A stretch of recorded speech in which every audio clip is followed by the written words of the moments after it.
Nice, come on. Come on.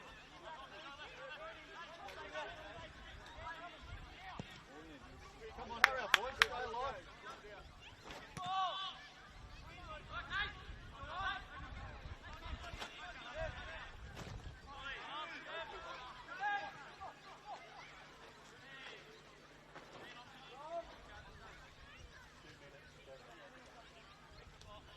Pretty, Jesse!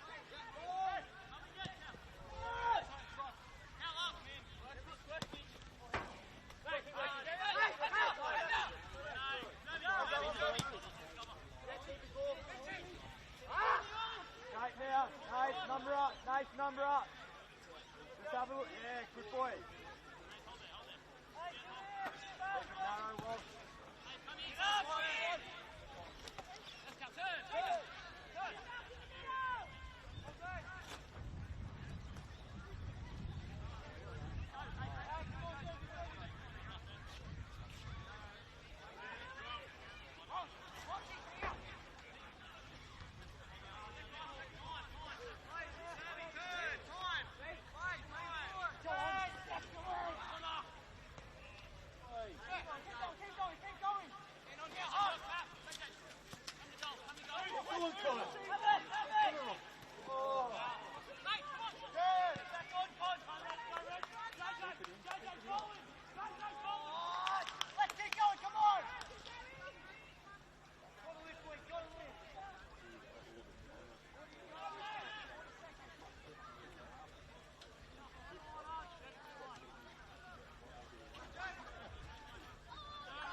Time here at Phoenix Park.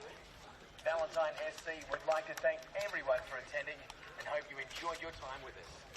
Thanks to all of our sponsors for their generous support and to our players, coaches, managers and officials for a great game of football.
flags go up, churning and burning, they yearn for the cup. They deftly maneuver and muscle for rank, burning fast on an empty tank. Reckless and wild, they pour through the turn. Their prowess is potent and secretly stern. As they speed to the finish, the flags go down. The fans get up and they get out of town. The arena is empty, except for one man still driving and striving as fast as he can. The sun has gone down and the moon has come up. And long ago somebody left with the cup, but he's striving and striving and hugging the turns and thinking of someone for whom he still burns. He's going the distance. He's going full speed. She's all alone. Nothing. Because he's racing and racing and plotting the course. He's riding and riding and riding on his horse. He's going the distance. What are you doing with yourself now, is it? Or? I assume you've got us on sound testing off and over around.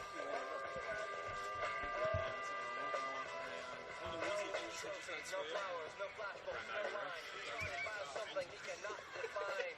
Bowels taking earthquakes of doubt and remorse. Assailing and failing with lots of transport. Jump in, ultimately copy the only time really. He's hoping any time that her memories will fade. Because he's racing and pacing and plotting the course. He's fighting and fighting and riding on his horse. The sun has gone down and the moon comes up.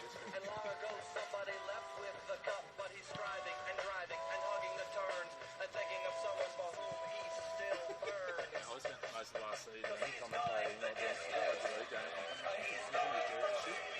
Also, just wasn't it? I said the two.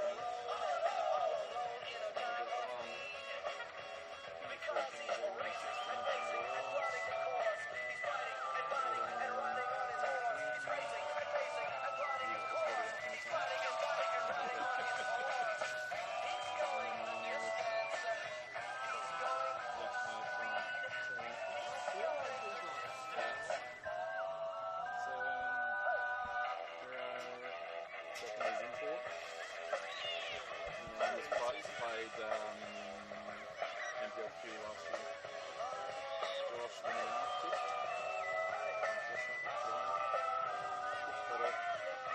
and Toby Johnson and Valentine. Last week. This is all that's yeah. I got right maybe. Just didn't do enough last week. I looked funky last week. Blake Green started. We've done a couple of these ones. Lord Noah. Yes. The Jets Academy kid who likes to show his body in that Lord Noah. Rapid. Anthony, the captain.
Saturday night football under the lights at Crowders Bay. There's something in the air, and it's not just rain. Tonight's match of the round has plenty riding on it. Valentine FC take on Newcastle Olympic in round 4 of the Northern New South Wales Men's Premier League, and both sides come into this one with a point to prove.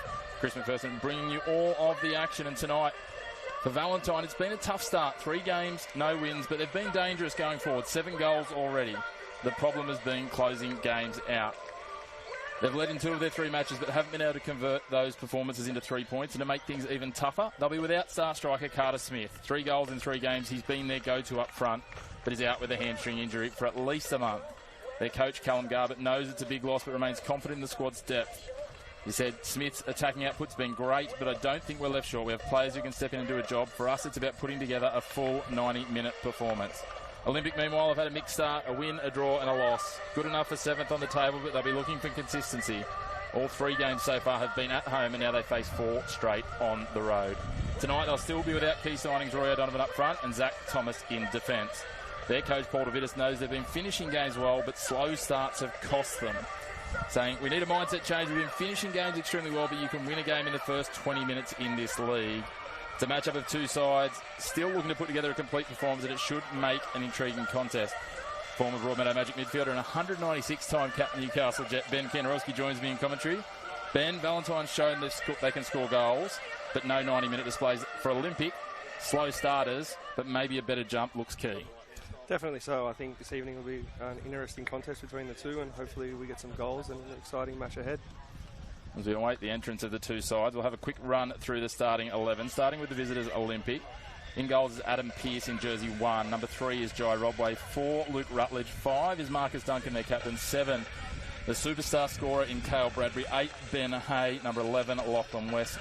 13, Nathan Toby. 14, Blake Green comes into the starting lineup for his first start of the season. 17, Jared Muller will play up front. And 23, the pocket rocket that is Adam Zervis. For Valentine FC, in goals, number 1 is Brody Valkine. Number 2, their Japanese import hero Akita. Number 5, Josh Winiarchik. Number 7, their captain Harry Lane. Number 8, Daniel Miners. Number 10, Dean Pettit. Number 13, Carl Thornton. Number 16, Campbell Ross. 19, Toby Jensen starting this week. 22, Scott Pettit, and 23, the experience of Cale Graham. You see the 2 sides line up. And I'll tell you what, there's not a lot of height on both sides until you look at the illustrious Adam Pearce standing out there. He towers over everyone. He's quite a giant, isn't he? He's tall in stature. Certainly is, and it'll be interesting. He had a busy day in goals against Azuri last week. Some great saves as they continue to go with long throws as often as they could into the 18-yard box and peppering that ball in. He was certainly moving about. Did well, but did fall behind with that 1 goal.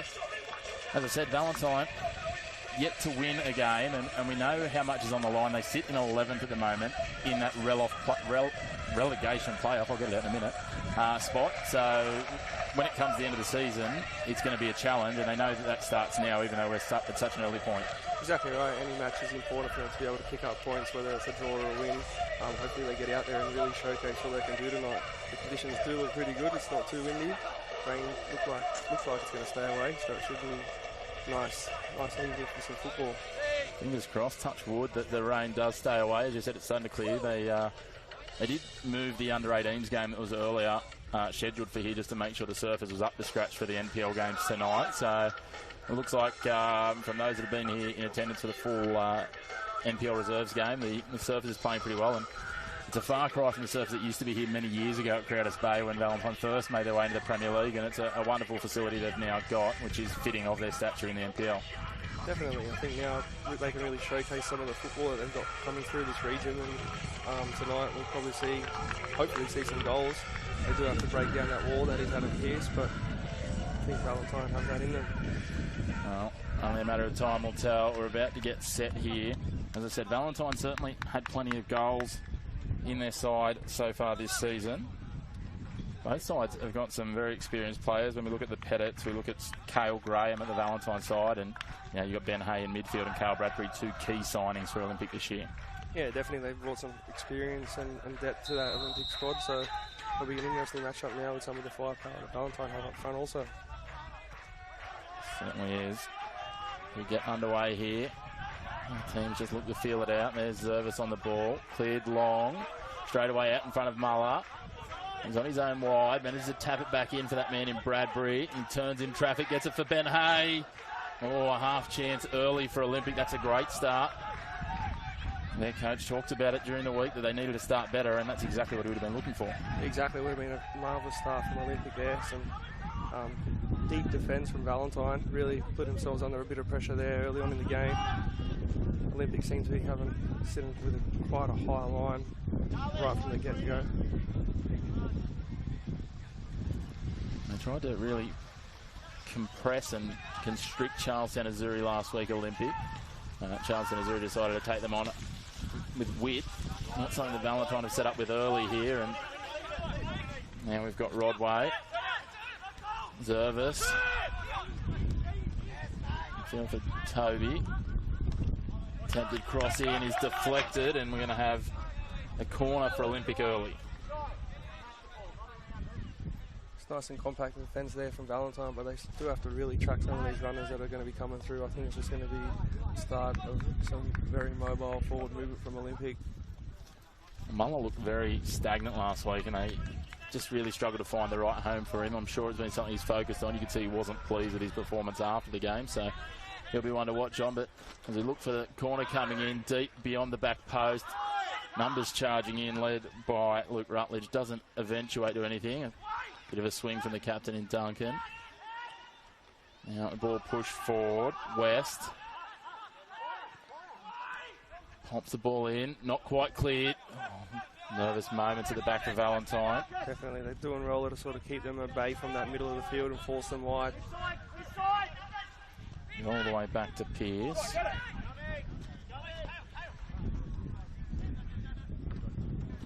Looking to free up Bradbury on the left.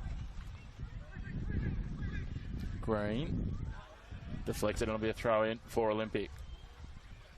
It's a nice switch of play from their Pearcey. I think Olympic are going to have to start moving that ball laterally a lot more and a bit more faster to really break down Valentine. They've really sort of sat in early already, and I think that's going to be key to breaking down the defence this evening. Well, certainly got some pace. We know that when you look at the likes of Nathan Toby, he's a fly. The man on the ball now is very quick, especially in tight spaces. Zervis, he plays it out in front now for Rodway. Rodway thinks about trying to push to the outside, lays it off instead. Hay with a nice little bit of movement, swings it looking for Bradbury beyond the back post, but it's cleared away quickly by Valentine. And Pettit, that's Dean on the ball. He turns it over though. He does, but I think at the same time it's going to be critical for Olympic to be aware that rest defence. I know they're going to be attacking Valentine quite a lot. Valentine seems to be pretty happy and tend to sort of sit back and wait for the opportunity to really go forward and attack on that counter. It was interesting last week watching that Azuri game. Azuri had a lot of success counter-attacking, pushing to the middle, then cutting wide and going around the compressed and compact defence. So, again, it looks like Valentine are going to try and employ a similar tactic in terms of leaning on the counter-attack early as they nod it back, but it's not dealt with well. Muller gets to the outside. Can he beat the last line? Toby racing into the box. We've got Zervis swinging up wide, but Muller with a deflection did well to work himself into a position for a shot, but it's seen away, and we'll have a second corner for Olympic. Yeah, you saw there that early turnover in that mid-third. They really got to change that point of attack a bit quicker, get it out the other side and give themselves a better opportunity to secure that ball. They're going to keep passing the ball in that tight area. I think Olympic are going to have a field day. Zervis, the man over the dead ball for the set piece. Rutledge calling for the back post, parried away. Well there by Valentine. There'll be another corner to Olympic, their third already of this game.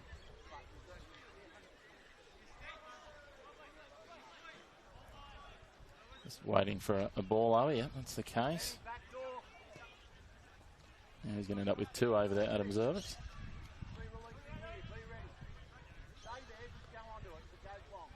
As we touched on in the intro, obviously Olympic without two of their bigger name signings this year. Roy O'Donovan, a man who you know well, I'm sure we'll talk about a little bit later on, and Zach Thomas, the defender. That one a little bit short from Zervis, but he gets it back. He'll get a second chance. Again, leaves it a little short. Cleared for the time being. Hay threads the ball nicely. Almost controlled. Toby was sniffing about, looking for that. Zervis takes a shot from range. Muller would have been touch and go as to whether he's onside, but the keeper is out to it.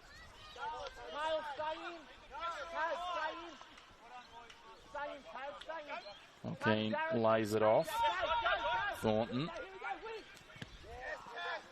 pushed forward well for Toby. It pulls up nicely for him and he plays it into legs, and I think it'll be another corner. Another corner there, yep.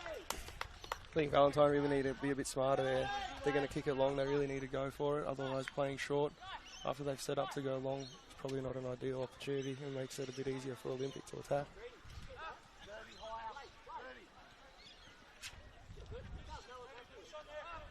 Now, from the northeastern corner, lofted high and deep to the back post. Again, looking for Rutledge, but a header away defensively for Valentine. Will go across the sideline for a throw. There's a magnet in Carl Thornton's head, actually. I think he's won every single header right in that from these early set pieces. Well, if you want someone there, there's plenty of experience in Carl Thornton, isn't there? So, exactly right. Running through the team list before, there's a few blasts from the past for you, I think, in some of these team lists. People that you might have thought might have joined you in retirement that are continuing on. Yeah, there's a couple. Most of them Dangerous. seem to be older. Valentine, yeah. I know, running through, doing a bit of background when we have a look at some of these players, and there's certainly some guys getting around that are. Carl's a great example. He's 36. Scott Pettit 34. I think BK's leading the charge though. Maybe BK and Topor at 40 and 38 or 39. Yeah, so. They've been getting better with age, so they'll have to probably get checked for something, I think. Well, I think there's a lot of people in the early days of Top or the size of him, they might have wanted to get him checked for a few things. He's actually probably stripped down. I think the start of his second stint at the Jets was the timing of that. Yeah, I think so. He matured as an athlete and a person, and he's grown into what he's now known as a model professional, so testament to him. I'm sure he'll love you calling him a model. Going all the way back here to Pearce. You're saying you're having a bit of a chat with Roy O'Donovan before. He's been out. He played the first game and he's 1 from 1 and hasn't been seen since. Yeah, look, that's a great stat to have, so he's not going to be complaining about that. But I know him as a person, he'd be wanting to be out there with those boys and out there scoring goals. So he'll probably be doing everything he can to get back. Stop messing around in his boot of his car. Yeah, hopefully those back spasms clean themselves up for Roy. Another one who's probably on the upper end of the age bracket, we might say. Might be the nicest way to put it for him. So clear that back towards halfway, and Duncan will take his time, goes to Rutledge. Lofted forward, a nice little head on from Muller. There's that man in Thornton again with a clearance. Now, a nice penetrating ball through midfield. Again, a little tap on, they go wide. This is a nicely structured play. Dangerous into the area. Valentine clears it for the time being. Again, Lachlan West now looking to conjure something.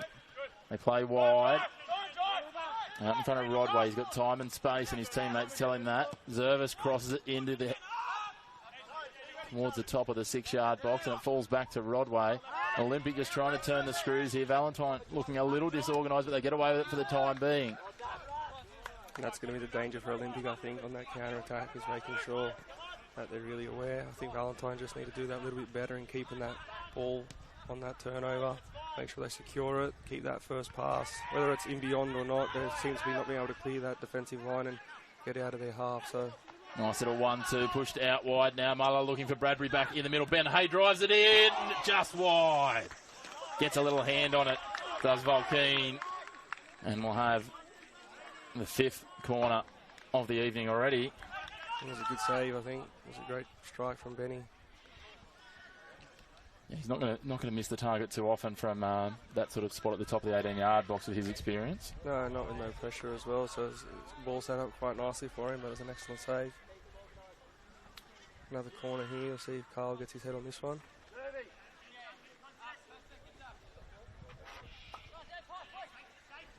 Put in again, hit towards the back post, looking for Rutledge getting up. Ball scrappy, cleared away, and it came last off. I think it's Lachlan West charging through, and it will be a goal kick this time. We'll see how Valentine's set up here. I'd like to see them go long. They've been under pressure quite a bit. Okay, Turn that Olympic defence around. Taking his time, yeah. You'd think they'd just like to maybe just release that pressure valve from being pinned in their defensive third for a little while. See the call there from Carl to push him up and take it long, get him a little bit of respite and get some rest. Hopefully turn that Olympic defence around. Things can change so quickly in the game of football. Certainly can. Lobbed back towards halfway now. It's into a bit of a contest, and that's Miners getting their head forward. There's that man using that head again, Carl Thornton. Now he's going to have to put his wheels on and get moving. And again, just distributes it wide. Doesn't find a teammate, though. Dangerous times here. Muller will line up for a shot, and it just drifts wide. Valentine very watchful. It was better there from Valentine. They kicked it long, played off that second ball, and actually kept the ball for a few passes and were able to string something together. hopefully they keep doing that and keep moving the ball around and not being so negative in their play. Really go a bit more forward with their passing. Really put some pressure on Olympic. They take their time. They spread their numbers here. David very active and vocal. Scrappy there, but it comes away. An opportunity now. Pettit. That's Scott Pettit on the ball. Does well. Threads it wide. Busy in attack, Pettit. And Scott Pettit to Dean Pettit. That's a little confusing, but we've got there. Crossed in. Dangerous. Deflected opportunity. That was half a chance there for Campbell Ross. A lot more positive from Valentine there. You see what a positive passing has such an impact on just releasing that pressure on your defence. Same with that ball speed, a bit more quicker ball speed in that lateral passing and forward passing as well. Really opened up Olympic. Lachlan West throws himself into that challenge, comes out with the football. Looking for Nathan Toby, but again, the experience breaking it up. Thornton. Now they go wide. Akita, the Japanese import. They go all the way back to Volkeen. Oh, dangerous. Missed clearance. But it is Cale Graham coming back to save the day, the former Lantern Jaffa. He's got lucky there, but it's the way the cookie crumbles. Take those when they bounce your way, because plenty of times they won't. Exactly right. You take it as it comes. Nice. It's a nice ball out in front, trying to use some pace. Jensen's been on the score sheet a couple of times from the bench this year. Getting an opportunity to start. He's their second leading goal scorer behind Carter Smith with 2 to his name. That's well threaded out in front. That flag stays down for Nathan Toby. Crossed it in along the ground, and who's there this time with the boot instead of the head? Carl Thornton. He's been an absolute rock across the first 15 minutes or so. He certainly has. You see Valentine there really struggling to pick up some of the mobility of Olympic in the midfield. I think key for them tonight is going to make sure they keep that space compact, make sure they don't have to cover too much ground. Toby getting to the outside, trying to take on. Fair challenge that. Referee's happy with it. Getting it right in front of the assistant referee, so.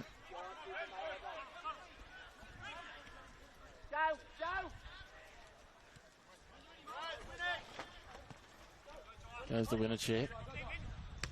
He goes with the attempted clearance, but it goes more vertical than it does distance. Olympic straight away on the attack from halfway again. This time Rodway playing wide. He's got West with him. Cuts back inside away from the traffic for the time being. Rutledge. Olympic happy just to sit with the ball at the back and try and work the spaces. Create something here. See where the openings present. Zervis is going to be busy in midfield, and he just takes it on. Turns it over dangerously, though. Rutledge will come through and rockets it wide. He does, doesn't he? That complacency with that ball speed is going to be a concern, I think, for Olympic. They really need to move that ball quite quickly, give themselves better opportunity to break down Valentine when they get complacent. Rodway gets the outside, cross it dangerously into the area. Marlowe gets it a first touch. It's a little heavier than he would have liked. And all of a sudden, Valentine go to clear it. They get dispossessed. Hay finds himself at the top of the 18-yard box, takes half a strike off balance. Now it falls to Jensen, feeling it at the top of the attack. I think the key here will be Olympic are circling this ball around the back, but they really need to pick up that ball speed and get that ball moving. They'll increase the tempo for their players, get moving around as well. And Valentine are quite happy to sit back and let them have the ball where it can't hurt them, which is on the halfway line.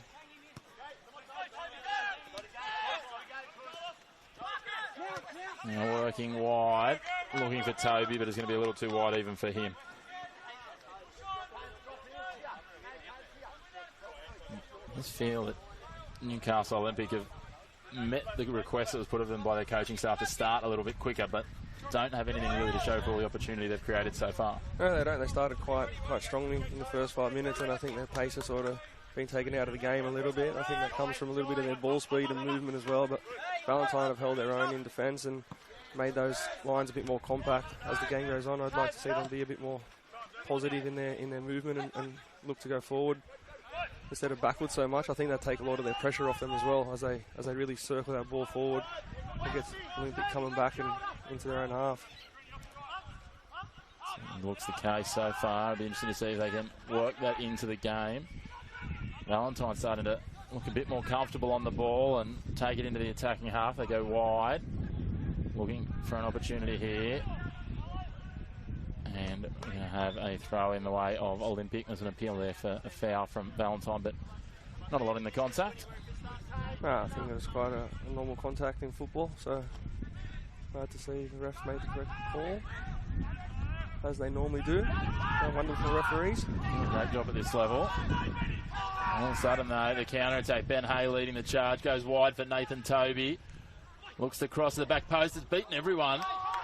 Jared Muller dropped back on his heels and just assumed that wasn't going to come across to him, and does well to get a half-hearted cross or shot, you might call it, away, and Valentine punches it. But yeah, great defence there, I think, from Valentine. Not in an ideal position that you want to put yourself defensively. 3-on-3, just outside your penalty spot. But again, Carl shows why he's been playing for so long, so experienced. Really forced that error, I think, at Olympic and made him make a decision. Olympic go the long throw into the box, trying to create a little bit of a lottery. Falls for West. Clumsy challenge at best, I think you could say. Yeah, I think so. Kyle Graham. Some of those tired legs just made that look a little bit more awkward than probably what it was. That's the thing, isn't it? These players all still building into their season. It's a long season. We're at round 4, but this extra rain means the track's going to be a little bit heavier. The legs may not extend out for the full run that they might normally do. Exactly, and I think the last few days especially, we've had a very mixed bag of weather, hot, cold, rain. It's been a typical Melbourne day, so I feel like this is a dangerous situation, though, for Valentine to be in. I think Adam's quite tidy on the ball from a dead ball. Marcus Duncan just coming over to have a chat to the coaching staff. There's some breakdown of everything taken from Zervis, just wide of the left post. Again, I'd like to see Valentine really attack with a bit more direction and positivity. I think that long ball's really been working for them today, so it's good to see. I think they're about to go long again here today, and we'll see how this pans out, because every time they've gone long and taken that long pass option, they have really seemed to put Olympic under a bit of pressure.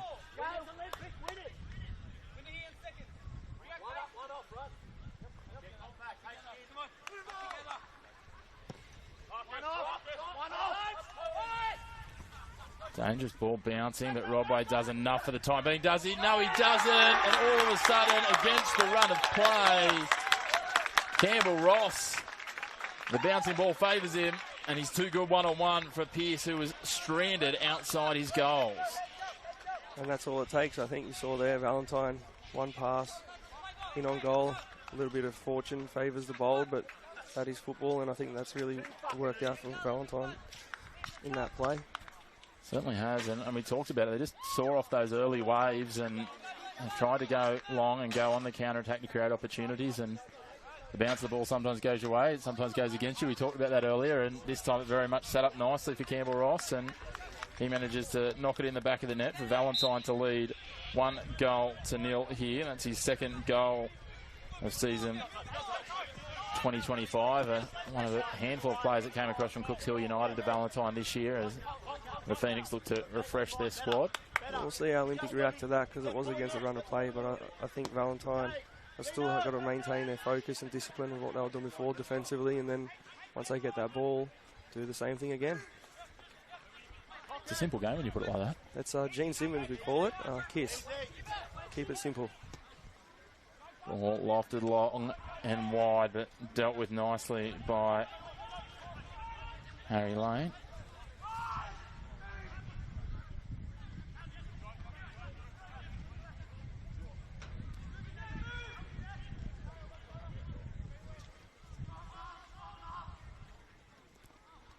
Olympic trying to create something. That was a aggressive slide from the captain. He and Mullet come together a little. Mullet with a little grab of the shoulder, and the referee straight onto it. Tried to play some advantage. There was none to be found.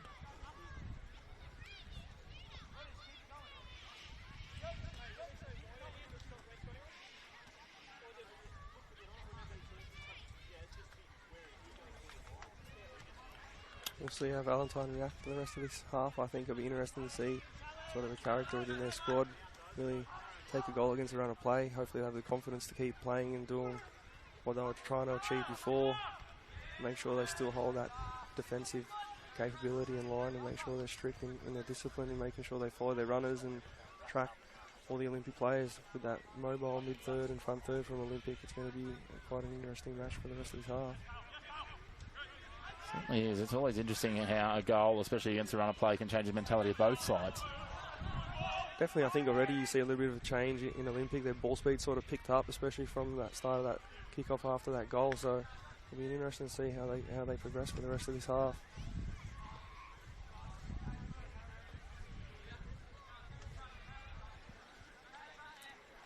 Looking for a long throw. Toby, nice little side here, looking for Muller. Akita up to it.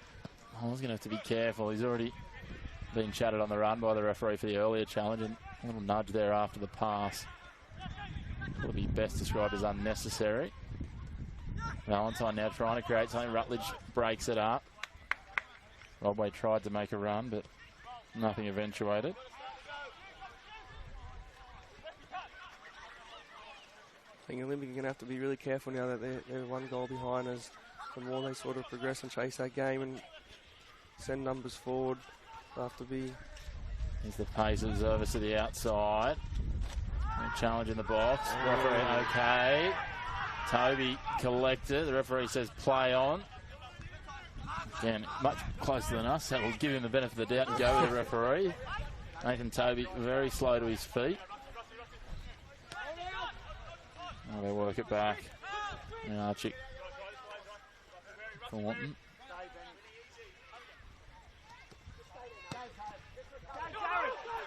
Dangerous opportunity here. Muller skews it to the right.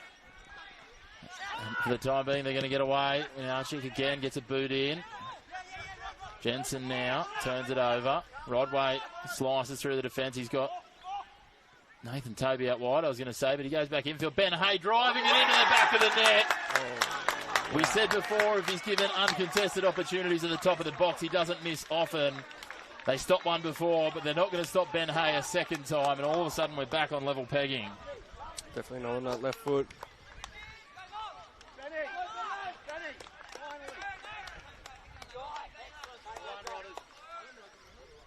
Valentine walking a tight line leading up to that goal, but at least it's back level. I think it will make for an interesting half again.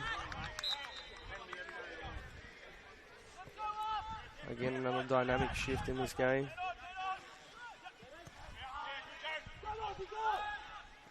Trying to put the pressure on. Holkeen comes up to it this time, sends it out now, and they go on the offensive. And they drop it back. Given long now, looking for Pettit, Scott Pettit. He's tangled up, and Marcus Duncan not only comes out knowing he's given away a foul, little ginger as well, so we'll keep an eye on the Olympic captain. I don't know if he copped a stray elbow there or maybe caught it on his foot. It's actually going to be the foul there, so the foul's actually going to be called on Pettit. So it looks like he's just stepped on Duncan's foot by the look of it, as you said. I thought initially that the foul had gone in Pettit's favour. Did look like that at the first, and I think I saw Scotty's arms waving away.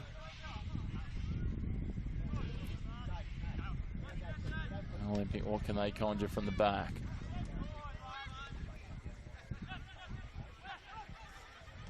I think you can see Olympic's ball speed's picked up a little bit, even from going behind and scoring that last goal. Look a bit more determined. Toby looks for the miracle pass. It managed to deflect the right way for Zervis. Hay drops it back for West. Back to Hay. Nice little 1-2. West can't quite come away with it at the moment. Valentine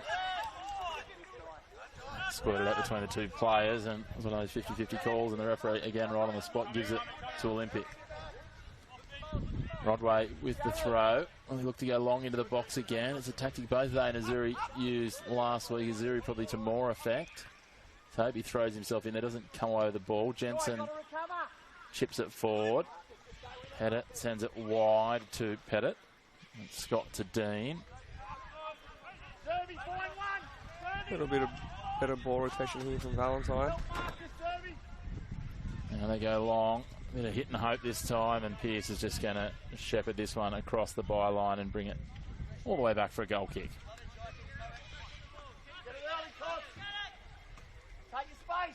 Certainly see Valentine just looking to get that counter going when they can and try and rely on a little bit of pace out wide. I think so. I think they've settled a bit into the game now, so now it'll be a bit more about the recognition of when to utilise that long ball and when to actually keep it. I think Olympic have also sort of died off in their pressure, especially in that front third on Valentine's back four. So Rodway here, a beautiful ball out in front. Tries to cut inside, but that's good defending. That's good defending from Toby Jensen coming back. Toby with the throw, nice turn there. Good football smarts from Lachlan West. Zervis threads it through Muller. Dangerous, chipped in, looking for Zervis again. Bodies in motion, collisions. The ball deflected away, and we'll have corner number 6 for Newcastle Olympic.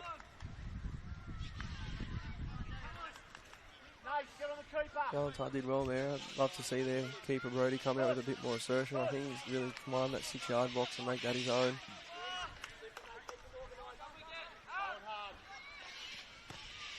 Corner comes in. This one's a better weight into a dangerous area. Just cleared away. Well done, Valentine. Pettit under pressure. Enough was done there from Ben Hay. He did well to hustle back from taking the corner and just broke up that counter-attack nicely. He certainly looks like the danger man when it comes to the counter-attacks, Dean Pettit. Does, definitely. And I think that's we spoke about it before, Chris, that they'll be the main focus for Olympic, making sure they don't get done. They've already been done once on the counter. And it was just a breakdown from the set piece, but Pettit and Jensen looking to switch left for right. Whether that's actually an avenue that Valentine are going to try and look at. Speaking of Pettit, he does well to get a boot in there and take that away if they can keep it in play here. Beautiful work from the goal scorer in Campbell Ross. Doesn't quite get it away where he wants it, but it turns okay for Scott Pettit. Scott lays off for Dean. Dean, a dangerous run, taking on Duncan. Cuts back against West. Puts it a little outside the reach. Oh, a cute little back heel there. Dean Pettit into the box. Came off the right shoulder, I think, of Jensen in the end and just unthreateningly slides to the right of the goals. No, but that all started from a little bit of confidence here in that mid-third, and Valentine kept the ball, showed a bit of unique skills and really broke down that Olympic right side. And it was a great ball, actually. It's a shame there wasn't a final end product. So last week it's where Azuri created some problems for them, crossing the ball dangerously into the area. Yeah, as long as they keep those crosses sort of away from piercing goals, I feel like they'll be a threat for them all match. Certainly, I think Azuri were trying to target that sort of the back corner of the 6-yard box from either side. Now Muller, though, he's going to take it into the 18-yard box, pushes it across, hoping that Ben Hay was pushing up, but he was just on his heels back a little. Scott Pettit been sniped and fallen over in back play. He's back to his feet now, though. Now they continue to work it. Archik. Archik again. Tries to thread the pass. Does well to thread the pass. Pettit with a good turn. But gets clipped for his efforts.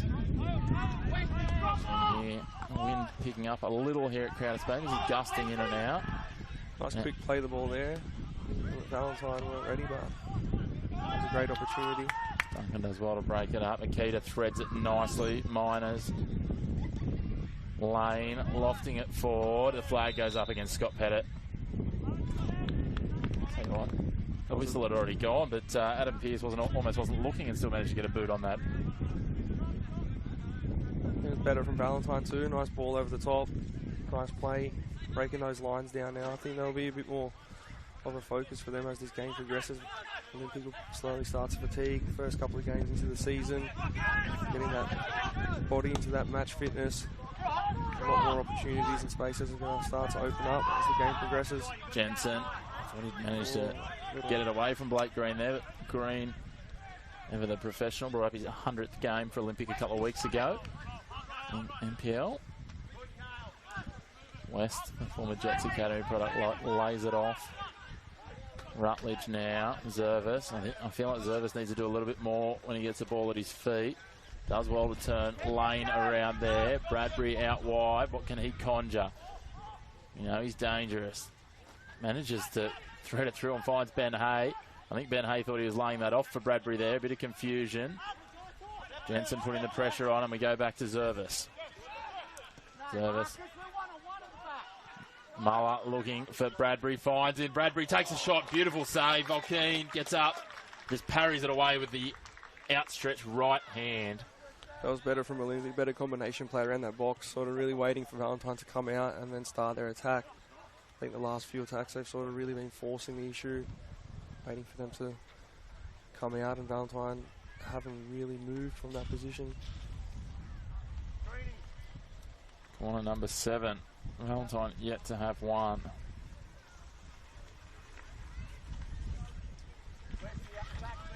Of you looking to keep up to date with all of your Northern New South Wales football NPL men's and women's first and reserves as Zervis lofts this in dangerously. Valentine gets a little hand to it, headed away again. Not quite dealt with. West does well to win out against Winiarchik. Pushes it infield, but it's picked off. We'll come back to what I was saying about the NPL. Valentine going on the counter. Toby. Ross. Oh, nice feed again. Turned over. Ben Hay under pressure. And a foul goes against Thornton. They go quickly. Muller. Does he go himself? Yes, he does. Winiarchik diving. Sorry, Valentine diving. Winiarchik's the defender. But it misses the right post. Does get K on the outside too, but it was a good attack. I think it was 3v3 on the back there. Really don't mind that from the strikers. Have confidence, have a shot by all means. It's the opportunity to score. It's the old basketball adage, shooters shoot. So if you don't shoot, you can't score, you can't win. That's what strikers, you want your strikers to be backing themselves. That's what they're there for, to score goals. You don't want your goalkeeper shooting, correct. As I was saying before, if you want to keep up to date with all of the NPL Northern New South Wales, both men's and women's competition first and reserves, all games streamed live and free here on Northern New South Wales YouTube channel. There's Toby. There's a bit of a collision, not a lot in it. You would think from the reaction of the Olympic coaching staff there might have been a bit more. Yeah, it's a great little bit of atmosphere I think it creates sometimes. Coaches and players get involved and create that local atmosphere, and what makes coming to local football games exciting. Certainly is. It's entertaining. We were only talking about this with Cass Davis playing one of the women's games. It's one of the things I actually love about watching the Jets women is Ryan Campbell is up and about and non-stop. You see a lot of that here at the NPL, you know, across multiple teams. Yeah, you do, and it's within the community, so everyone has some affiliation and connection with each other, so it makes it a little bit more exciting. A little bit of passion as Valentine gets to that one easily. Builds some characters as well. It does, and it builds character too. I think you really need to get yelled at to know where you stand sometimes and learn. Valentine working around games earlier this round in the NPL men's. Friday night, Cooks Hill United getting a crucial 3 points out at Blacksmiths against Bell Swans. While earlier today, Edgeworth 4-2 over New Lambton, while Western and Maitland was postponed. Rockroll Automation Park not fit for play due to the weather. And tomorrow, Lambton versus Adamstown, Broadmeadow versus Charlestown Azuri. That'll be one that I'm sure would take a little bit of your fancy as a former Magic Man, and top of the table clash. It should actually. Hopefully they, well, I hope it's just a great game because we just want football to be the real winner. Hopefully so. I know, hopefully a former teammate of yours, Taylor Regan, is fit to go. He came off with a bit of a concern last weekend against Olympic. He's a true professional. I'm sure he's done everything he can to get himself back fighting fit. Absolute gun of a defender is Regan. He's such a key piece of that Charlestown Azuri squad. Someone else that was very entertaining last week, and we were talking about experienced players before when he came on, with Green Ferguson. He doesn't leave anyone wondering. Again, one of those players that's probably at the upper end of the age bracket of the players going around. Yeah, exactly. But Lean's got a wealth of experience, and he's such an honest player that he'd be great to have in your team, and I think gives everything he can for every team that he's been a part of. So he's really probably benefit from having him in the squad. You see Toby with an opportunity to cross into the box, falls nicely, can't quite connect. Muller with the second follow-up, pushes it to the left. That was a good chance. He'd love to have that again. I think so. Probably should have done a little bit better with that chance, but nonetheless, another great opportunity created by that Olympic. Really putting that pressure on them on the back end of this half. I would like to see Valentine have that bit more confidence in really kicking it long and going in beyond. As you can see here, they're almost 3v3 at the back. Once they seem to go long every time, they really put Olympic under pressure. Seen both Ross and Jensen, the youngsters on either edge. Plenty of ability in close quarters as well. Good body positioning, good use of their feet. So one-on-one, you'd have to feel they'd back themselves. Whether that's the exuberance of youth or not, I'm not sure. But I know we've had some front row seats right here in front of us with Campbell Ross a couple of times. I think so. I think it's a combination of the two. Really nice, tidy feet. Make sure they move that ball quickly and early, and they've done that a couple of times already. And it's pretty to watch and effective. Now, Olympic go on the counter. They cross it in. Doesn't quite fall for them. Bradbury racing at a rate of knots there, but can't quite get it to land. Now, here's Jensen. The lights fully take over from the daylight as it fades. Sun sets across from us over the lake. Olympic playing it back through their defensive unit. Rutledge goes to West.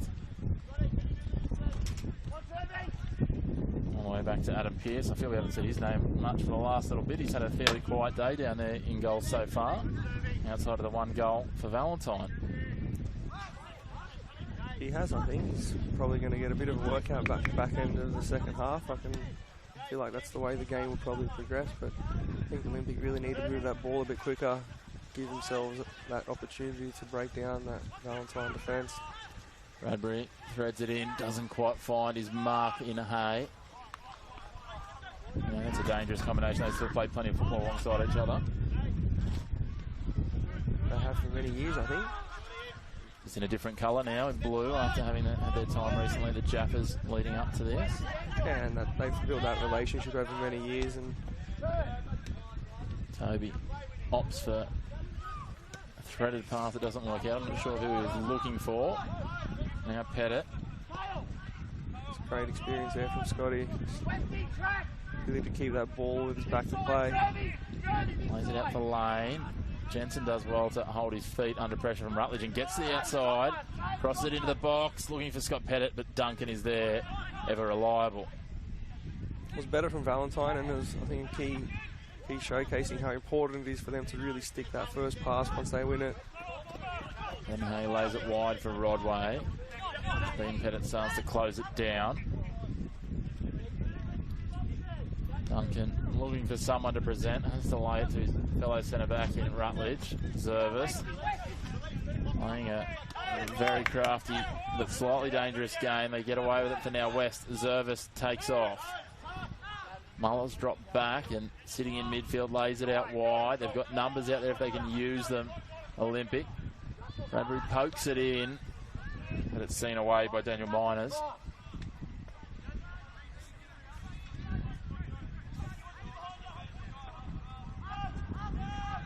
Miners has played at a few NPL clubs. He comes directly from Cooks Hill. He's been at Valentine previously in Charlestown and Edgeworth. Got a few journeymen getting around in his side. The Pettits also. You look at Dean Pettit, some time at Azuri and Adamstown as well. Speak of the devil, and he's on the ball, and Pettit races away. He's got some wheels on him. Thinks to kick to the outside, and that's exactly where he goes. Nice slide tackle from Rodway just to block it for the time being, and then he's won the ball in the face for his efforts as he turns back to it. But at the end of the day, it's not about how it looks, but how it turns out. And it turns out to break up the attack. Now Archie, Toby slides in after the ball, doesn't get anything, ball or player. Can't say the same thing is returned, and Toby pulls up there. Thought with the amount of time and space. Yeah, he got clipped, but with the amount of time and space, he might have just kept going on, and that old adage of playing the whistle. Yeah, he had the advantage and the momentum, I think. Not sure whether he just lost the back of his boot sort of under his heel, and it makes it pretty awkward to run, I suppose. I think so, he might have done that. He's still fixing up his boot as we speak. Now, Zervis, here we go. Threads it again. The pace duo. Toby Little no-look back here looking for Ben Hay. It was a nice idea, didn't quite execute. Toby back on the ball. Stepping around, skipping around, gets around Wiarchik. Thornton, not as easy to beat, but he does beat him. Muller, again, he gets an opportunity in the box. He just can't get his body quite in the right position to get a shot away that threatens the goal. No, I think so. I think that ball was a little bit behind him and he had his back to goal. Maybe someone running off him for a little layoff might have been a better option, but nonetheless, another good opportunity. Creating opportunities for on repeat here at the moment for sure. Olympic. Lane goes wide. Down the line. Jensen. And they're going to come back.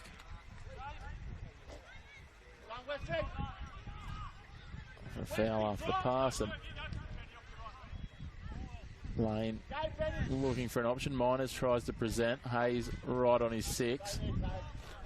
He's following him like a shadow. And at that point, again, the experience of Thornton just sings out to a few players and says, let's just push forward and go. That long ball's worked for us already. Yeah, they have. Like I see him. Yeah, they're trying to get a little bit too cute and tricky. It's worked out for now. They've advanced it now. They go the long ball. Unfortunately, the players that were sitting up forward, once it had gone short, kind of pulled up themselves. There we go, a shot on goal. Not quite what he would have liked. Dean Petty would have liked some more power on that. Pierce deals with it easily. I think so. A bit more composure there from Pettit. I think he had a runner on the outside. He could have slipped in for probably a great opportunity. But again, that composure from the back line to just take a second and tell the rest of them to step it up and really force that Olympic back line back a bit further, gives their midfield a bit more opportunity to play the ball and turn and face forward. Muller lays it out in front of Rutledge. We'll go back to Zerva. Zerva sitting very deep in midfield at the moment. Muller does well to beat one, lays it off nicely. Then Hay just pushes it a bit wider than he would have liked. Ross rolls it out. Scott Pettit sitting out wide on the right. Pushes it forward in front of Jensen. He needs some runners in the box. Does well to turn the defender inside out. If he can keep this in play, he does. Ross has got time. He's trying to pull up. Threads it. Looking to the top of the box. Oh, Miners. Play the advantage. Shot on the crossbar. I thought that ball did look to deflection, but maybe not.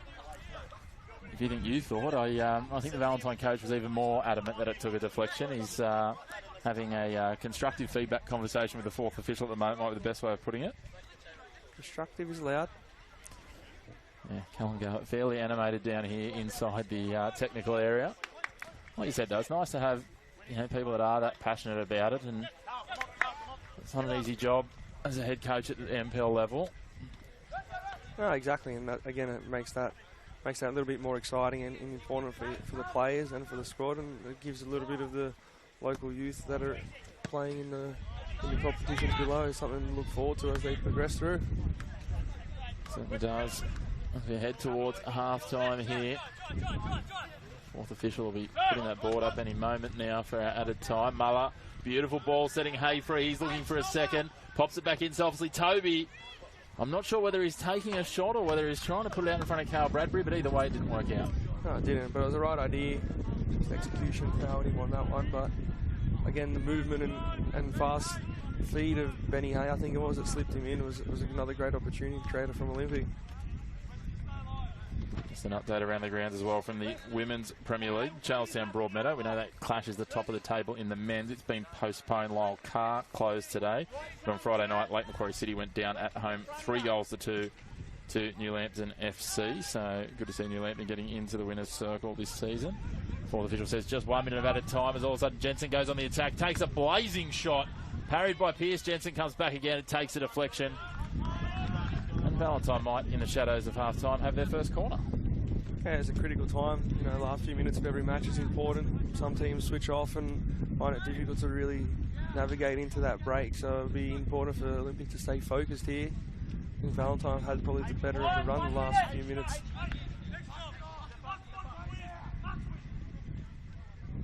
Just noticing in that New Lambton game, another former Jet, Tara Andrews, getting a hat-trick.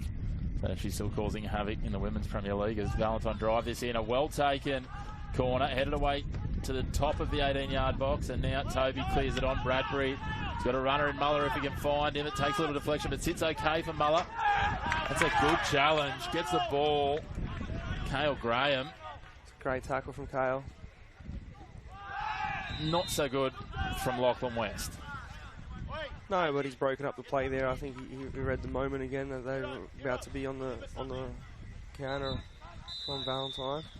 And it got them to half-time, and no one wanting to go on. So we go to the break at 1-1. It's been an interesting half. You have to feel Olympics had the ascendancy, Ben, but again, ascendancy doesn't mean much when it comes down to who takes their chances. Valentine have only had a couple, but they took the first. Campbell Ross got us on the score sheet, but Ben Hayes' strike from outside the box was pretty out there too. Yeah, it was. I think Valentine have been probably a bit more clinical, especially in that front third. I think they're probably aware that they might not get many opportunities, so they have to be a bit more focused when they get their chances, whereas I think Olympic have created quite a fair bit, but maybe haven't been quite as ruthless in front of goal. I think that You can find football almost everywhere you look. It's not just on a pitch on a Saturday. Football is ingrained in our communities and our lives.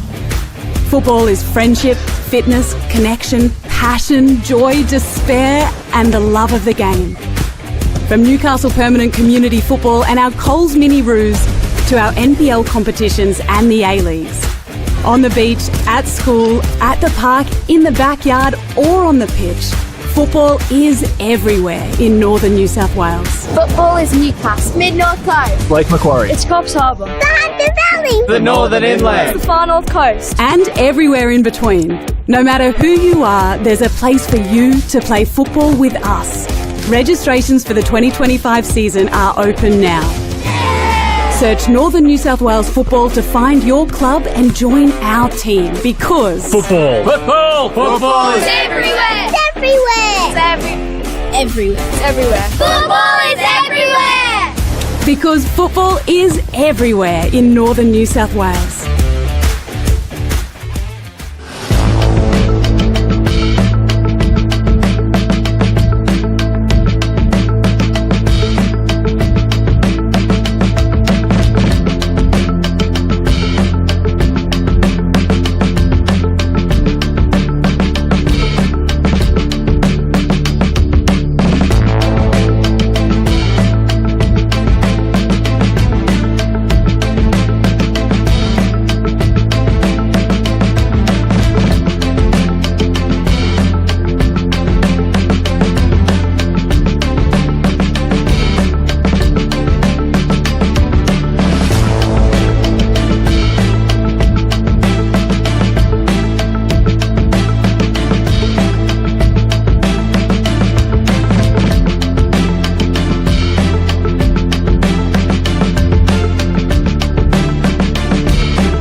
No matter who you are, there's a place for you to play football with us. Registrations for the 2025 season are open now. Football is everywhere! It's everywhere! On the beach, at school, at the park, in the backyard or on the pitch. Football is everywhere in northern New South Wales. Football is Newcastle. Lake Macquarie. The Hunter Valley! Search Northern New South Wales Football to find your club and join our team, because football is everywhere in northern New South Wales.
He's away. He's on like a fishing camping trip or something. The Jaffers back five are all out. Jaffers back five. Who are they playing? So, and Addis, they'll be paying a fortune too, won't they? I reckon they should play up. Yeah, I'll load up too. I loaded up last time.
Welcome back to the second half here at Crowders Bay. It's Valentine Phoenix 1 up against Newcastle Olympic 1. Phoenix still searching for their first win of the year. Olympic a little shell-shocked when they got out of the blocks quickest. Chris McPherson bringing you all the action alongside me. Former Newcastle Jet and Broadmeadow Magic midfielder Ben Kenarovsky. Kenna, what do you make of that first half? Yeah, look, it was a half of halves, I guess. Valentine and Olympic each had their moments, and Valentine were probably a bit more clinical, having taken their chances right in front of goal. Olympic, on the other hand, created quite a few, probably needed to take more than what they have to show for it, but I think this second half will highlight sort of what their coaches have gone in at half-time and come out and put into action. Be interesting to see. We can see that Dean Pettit switched back onto the right-hand side for Valentine here. Olympic going from right to left on your screen. And their royal blue kit. Rutledge. Sorry, I was about to say Valentine continue to go a bit more direct. I think they were quite successful when they were more direct in their play. Olympic already seems to have picked up that ball speed a little bit. Like Green forced a race for that one, Rutledge. It would have been a fly on the wall in those changes. There would have been some interesting chats at half-time. I think Valentine probably some things to work on, but would have been reasonably happy with the scoreboard. Well, I think we certainly haven't been left wondering what the Olympic coaching staff have been thinking for a good part of this half, the first half. Yeah, I think so. I think their strikers have probably all been thinking the same thing. Get it in the net, but Valentine have done well, and I think they've been, as I said, very clinical in front of goal. Rutledge looking for an option. West lobs it forward. Rodway pushing up. Trying to create something, manages to find it for Nathan Tote. Back to deflection there. That's the second player to have worn it in the face tonight already. Zervis sniffing about on the outside of the area. Cleared away for the time being for Valentine. Rutledge will pick it up. I think Valentine's clearances really need to clear that back line, give themselves a bit more opportunity to really get out of their half.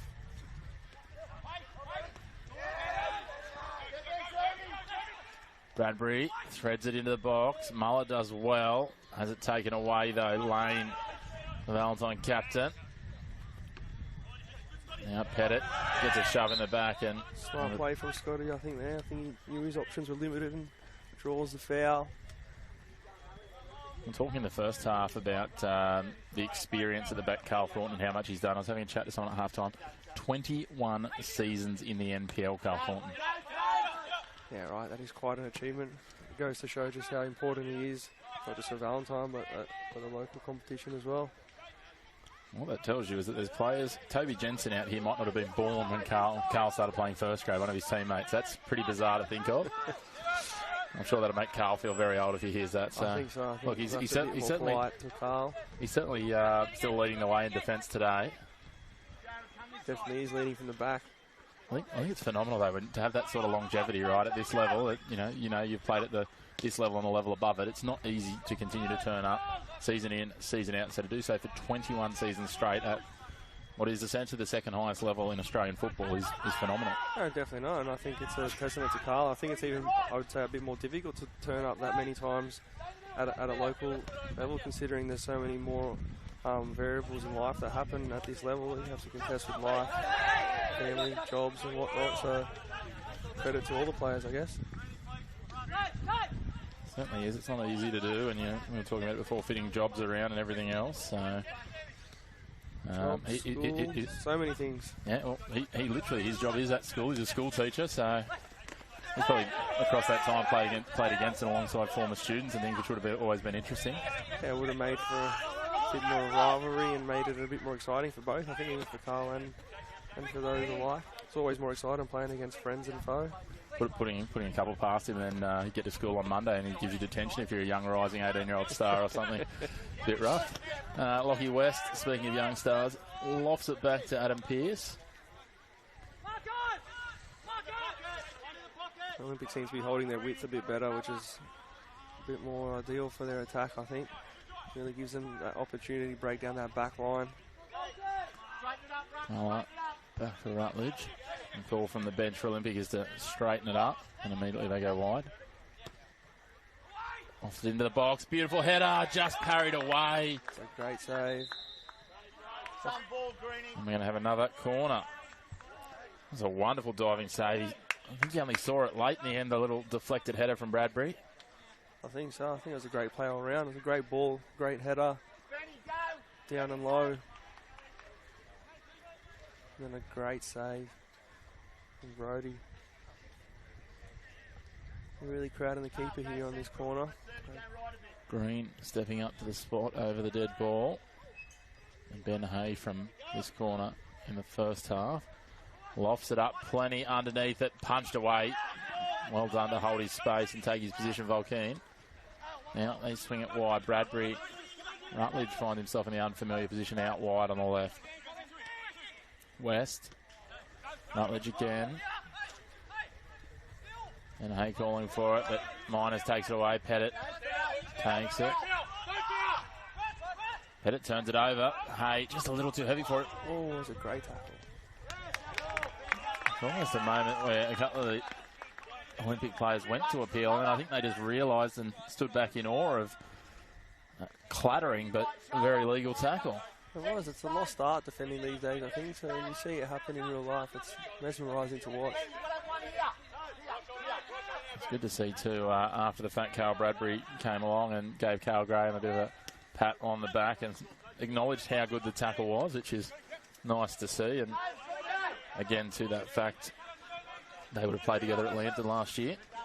Yeah, and again, you just saw how important Scotty is for Valentine, holding that ball up, especially in a game like this. So it's important to make sure they receive and hold that first pass.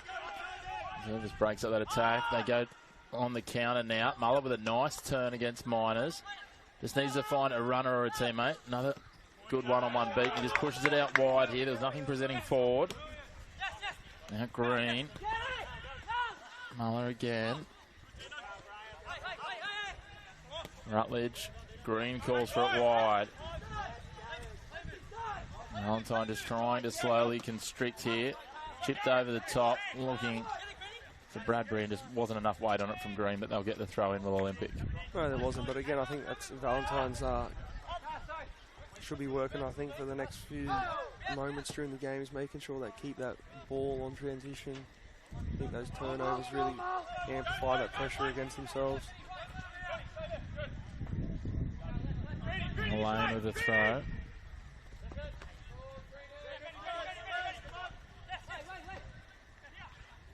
Nice little back header from Toby, looking sideways header, I should say. Now Ben Hay thinks about winding up from outside the 18-yard box. There's another good challenge, a two-footed challenge, collecting just ball from Carl Thornton.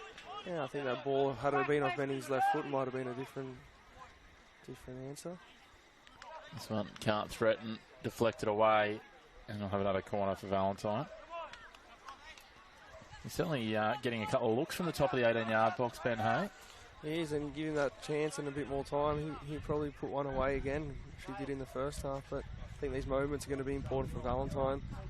They've been quite clinical with their opportunities, so making sure they take the most of it. Start a little bit of a drizzle coming down now, so make that ball slip around a bit more. And Pearce soars above the pack, takes an AFL-style mark above his head. Different generation, he might have been finding himself floating about an AFL. He's got the build for it. He certainly does. If only he had the legs. Nice little drive by there.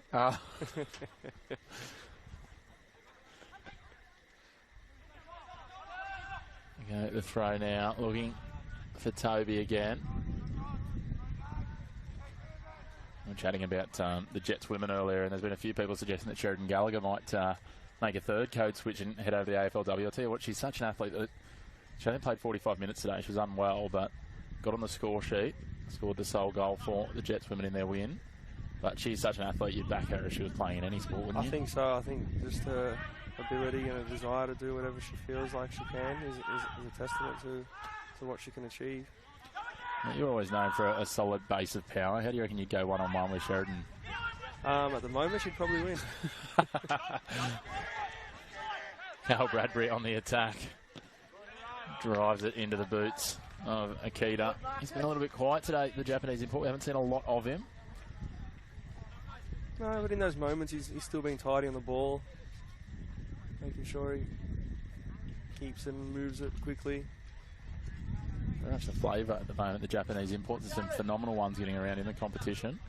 There is, isn't there? There's quite a strong football culture in Japan. I think they come and showcase it even at the local level. In Newcastle is amazing. This one dangerously in.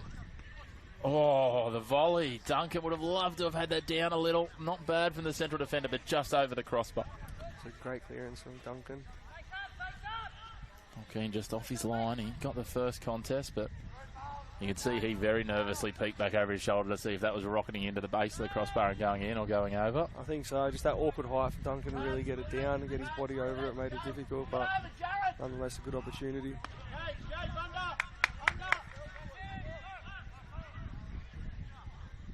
And again, Valentine seemed keen on really trying to play out. I feel like they've been so confident and they've done really well when they have gone a bit more direct, that I keep inviting that pressure on themselves, playing into Olympics' hands.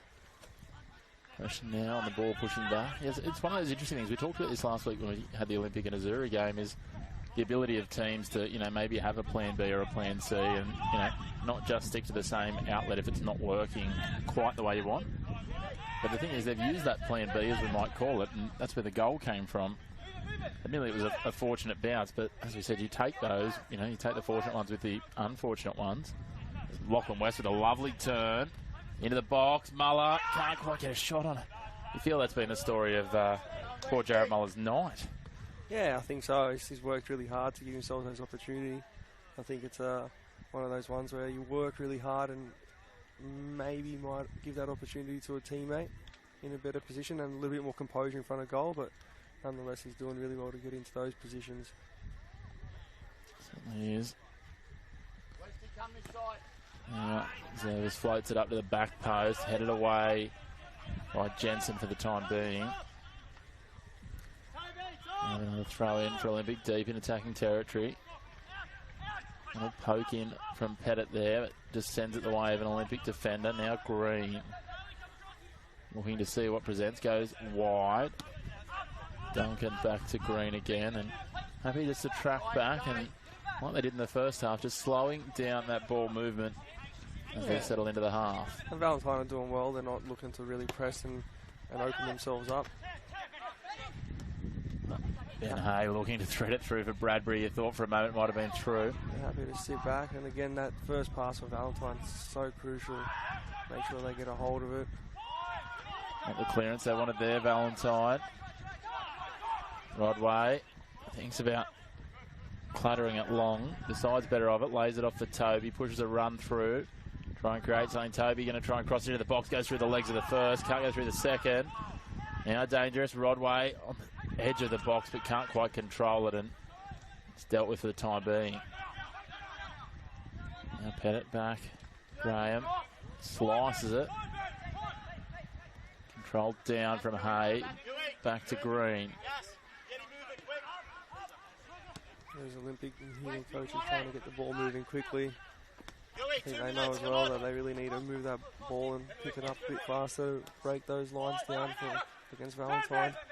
Green to Hay. Hay, Zervis. I want to see a bit more of Zervis in motion, to be honest.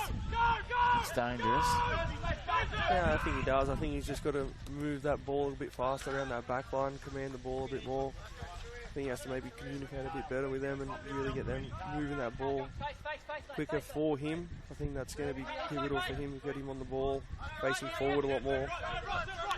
Another interesting thing that will obviously come into play, we talked about the heavy pitch, is which team decides to go to their bench first and which team makes better use of their changes. We were watching during halftime break, and there's certainly on the Olympic bench quite some experience. Their most capped player, and Reece Cooper, sitting on the bench for them, so he can certainly make an impact. Yeah, definitely. I think it'll be interesting to see which way they do go. Both teams. Nathan Toby here pushing forward. They're keen out to it. Especially for someone like Olympic, they've obviously had a fair few opportunities throughout the first half and into the second half, and sometimes as a striker it just isn't your night, no matter how hard you try. So bringing in some fresh legs might give them the break that they need. Rutledge lays off. Time will tell. Looks like Valentine have just lodged some subs to the fourth official right in front of us, so they will be the first to use their bench. It's threaded through from Ben Hay, a little too heavy for Bradbury though.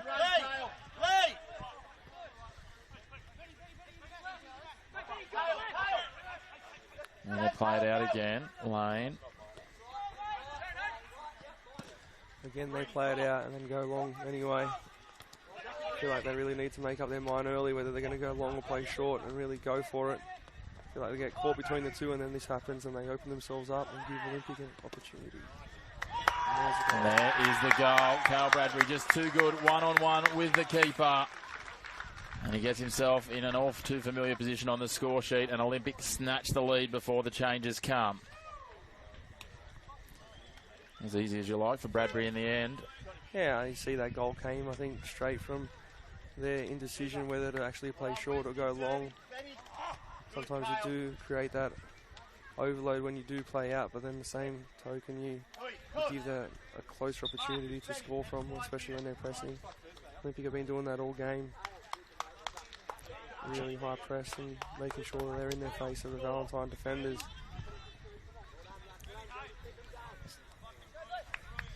Absolutely. Yeah, it looked like Brody copped a stud on the way through, I think. Yeah, I'm not sure what's happened there. I was going to say the trainer's turned back around, the physio. Back out there now having a look with the changes while we're waiting for that. Off the back of that goal from Cal Bradbury to give Newcastle Olympic a 2-goal-1 lead. Scott Pettit came off, replaced by Liam Ryan, and Daniel Miners coming off, replaced by Jordan Gu. And that's where Cal is so dangerous. You get him facing forward in those tight areas on those straight balls and put them away. Third goal for the year to follow up his 15 goals last year for Jaffers. It doesn't go too many weeks without, doesn't often go back-to-back weeks, I should say, without getting on the score sheet. Didn't score last week, so... Yeah, he works hard to get those goals. Like I said, the Olympic strikers have been working really hard tonight, so it's good to see him get on the score sheet.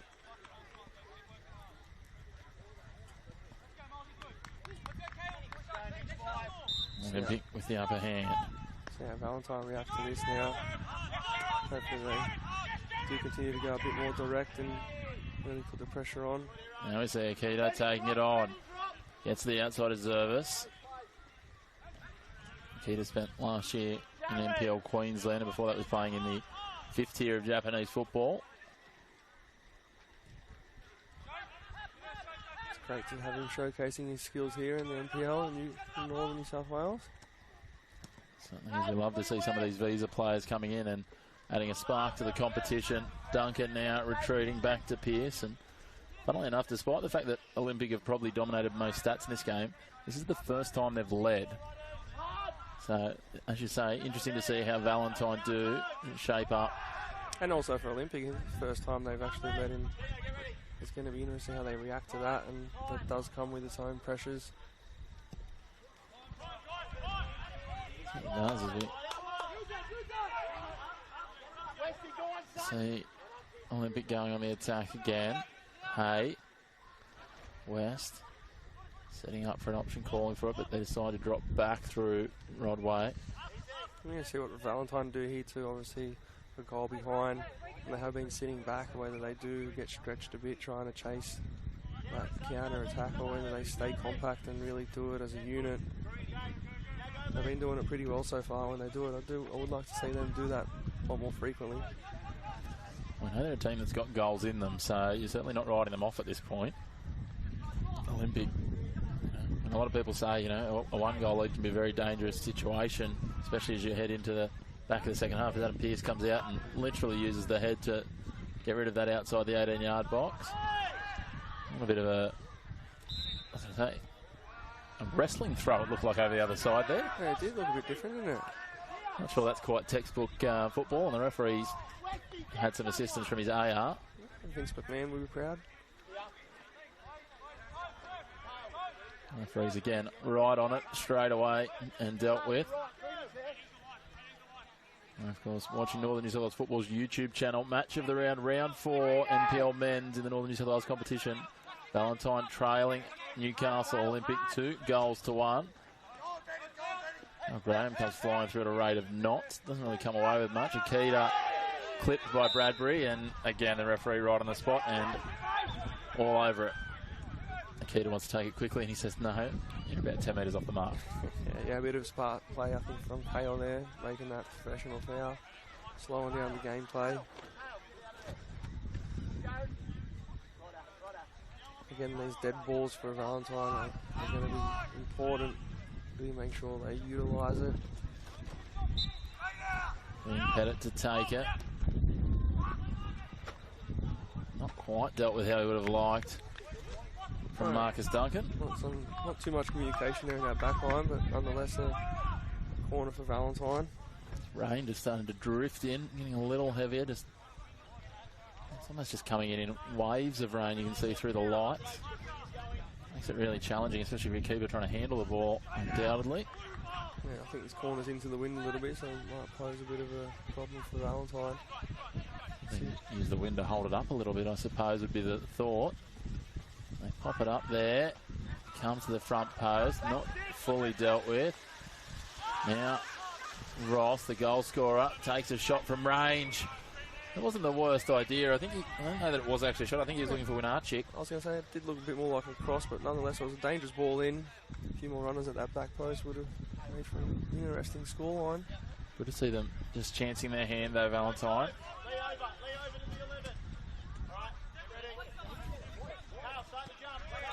Now they're working down the left here through Green. That's a nice ball over the top. Muller, I thought he had the jump there, but decided to turn back and collided with Akita. Goo getting lots of pressure around him. That's better positivity, I think, from Valentine midfield. They're facing forward and really driving with the ball. In the first half, they were kept re-inviting that pressure on themselves every time they sort of played backwards or rolled back. So Jensen here on the attack. The deflection of it falls nicely for Pearce in the end.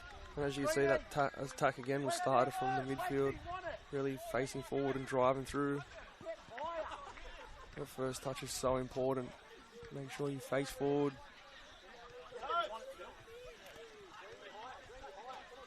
Jordan Goo on the ball there, looking very positive in the midfield. Just 18 years of age, making his way in the NPL here, Valentine Jr. in his 4th game of the season. Yeah, and age is just a number. I think it's how he carries himself and progresses through the game. So it's important that he keeps doing that, facing forward and making it easier on his team, really, at the end of the day.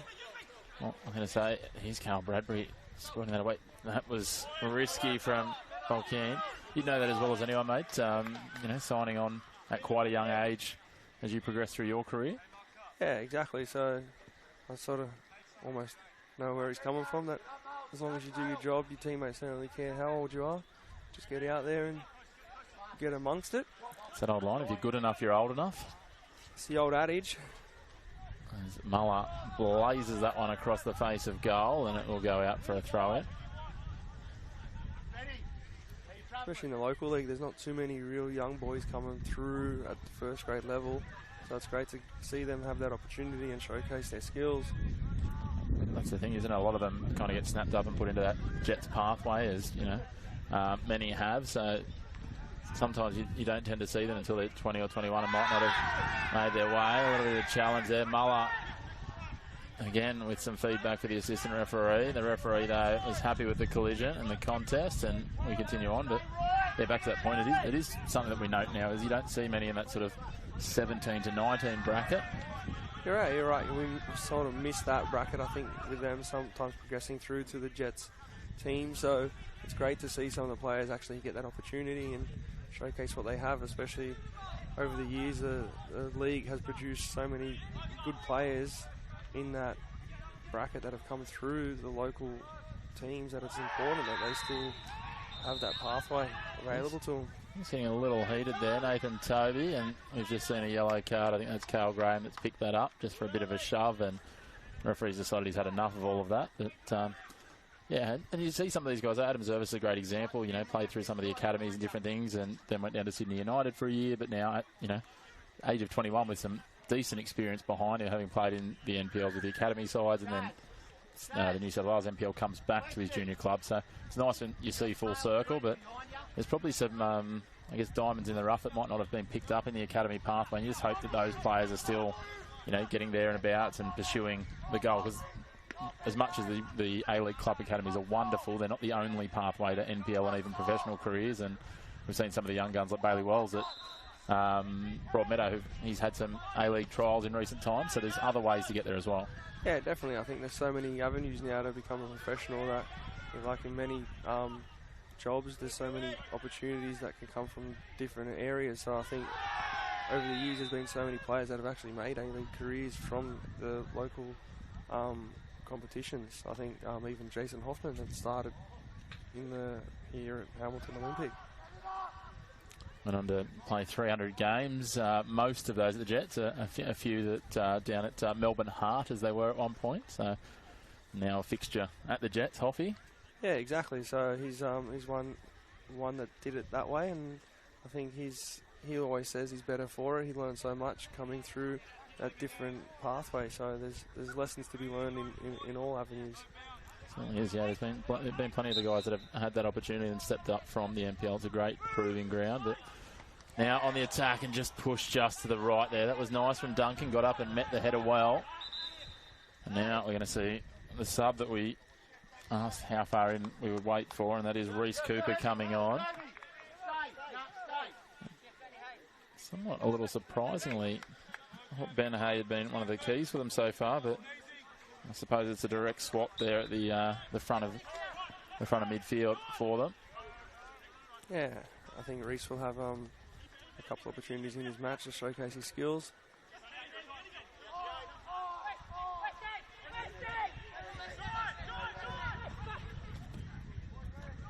Right, Green screaming for that in a lot of space, but it looks all right so far. Rob Way takes a cross in, and Mulkeen more than up to it. So it looks like Muller's pushed to the top of the attack, and Cooper will slot into that attacking midfield. Bit of cramp, I think. Let's try and look at who that is that's down there on the other side.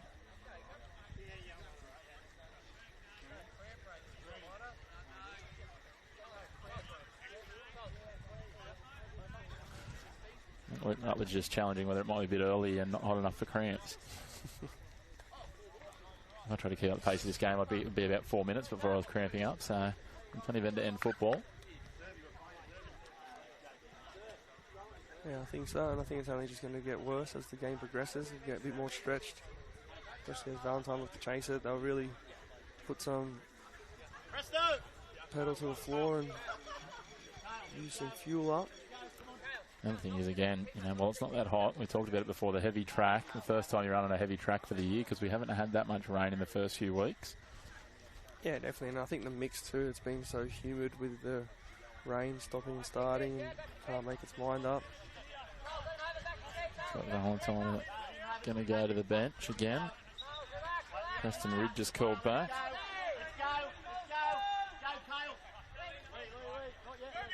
Here, the Olympic coaching staff not happy to rest on their laurels with a 1-goal lead. Here comes Reece Cooper. No, dispossessed. All right, Thornton on the other side. Ryan dropping it back. Lane. Ryan and Goo calling for the ball back to his feet, but doesn't get it. Lane just happy to take a pause. Now they're moving the ball up. Nice footwork there, Liam Ryan. Races down the outside. Zervis does a little too much, stepping across and getting the leg in front. A little bit of a professional foul there from Adam. Knew exactly what he was doing. It's a fair challenge of pace between those two. Ryan has a turn of pace, as does Zervis.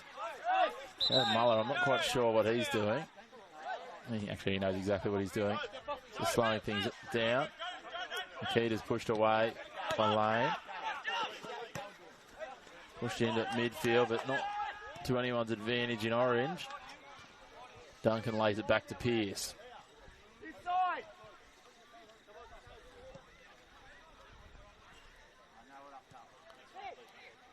They're just trying to work that ball around.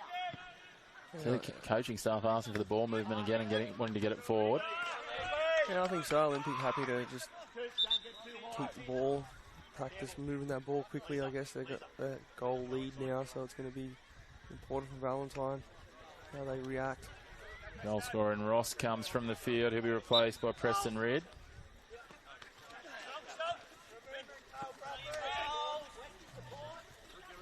Jared Muller getting himself into some interesting challenges. Toby gets to the outside here. Confirmation from the fourth official of that change just coming. Now Red, nice touch first. And the second, gets it out in front here. Chance for Valentine. Can't quite be finished. Good defensive work. Jensen was closing in on that rapidly, and Blake Green just did enough to clear it away for a corner. Yeah, and Valentine's attack there, I think you see every time they do move that ball, switch it early, once they've won it, they do create that opportunity for themselves to start their attack. I think they do that a bit more frequently throughout this half.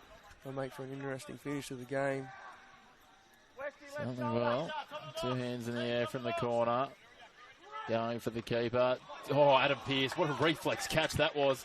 It was like a pinball bouncing around in there. Could have quite easily been in the back of the net. Definitely, I don't think you knew too much about that one. It's all right. They don't draw pictures in the results column. They just put the score down, and he will be happy that that went his way. It's stuck in the mitts. I think he'll hope he got a picture of that, to be fair. Be a very different story just off a still photograph.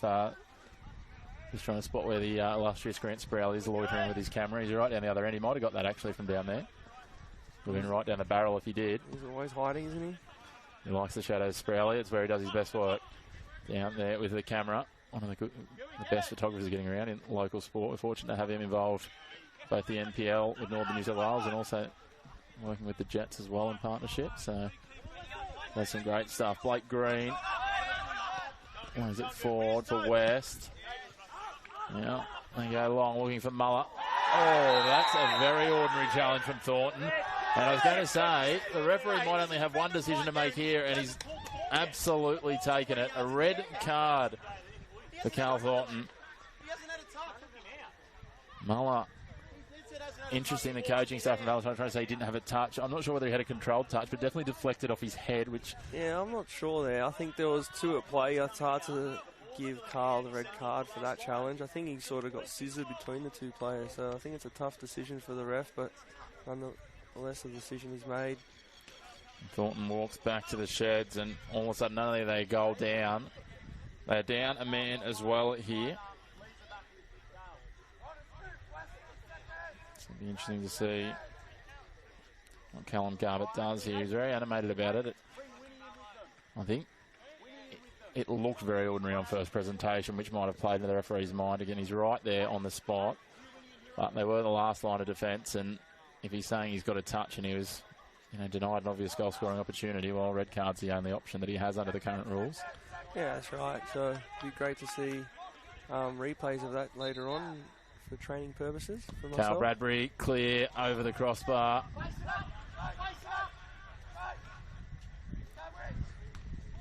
Score remains 2-1. Oh, 2 balls on the field. We'll just get rid of the other one. And again, that red card does change the game completely for Valentine.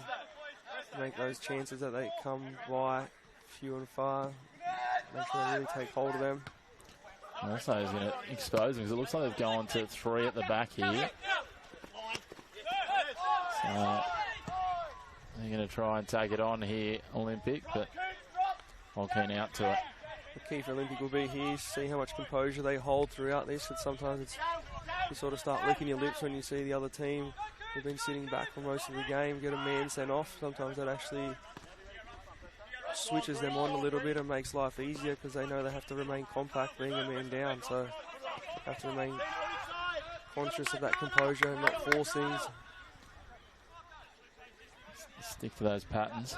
Yeah. As you say that, they start moving the ball a little bit more slower, so it's imperative I think they keep that ball speed up. Nice control there, showing his experience. Zervis. And some exuberance and pace. Tries to thread that. That would have been quite a ball to thread through. Toby drills it. Again, Muller just would have loved to have found that on his outside rather than It looks like he's worn it in the last place you want to wear it. It's probably the best way we can describe that. His opposite number, Liam Ryan, dangerously threads a nice ball for Jensen. The flag stays down, but it will push across and go across. It's a great ball and a well-timed run, actually. That was one of those chances I think that Valentine are going to have to try and make the most of, especially being a man down.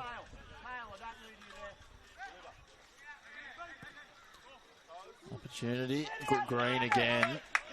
He's been great in his first start of the year. He's come off the bench in the opening 3 games.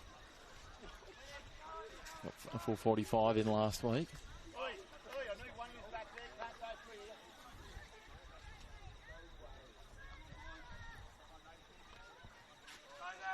Muller pushing back now to clog things up on this corner. Certainly plenty of corners today. 14th corner of the game. 5th for Valentine. Driven in by Dean Pettit. Headed away at the front post by Rodway. It comes back in and Rutledge sends it back down towards halfway. And Valentine will have a throw just on their attacking side of halfway.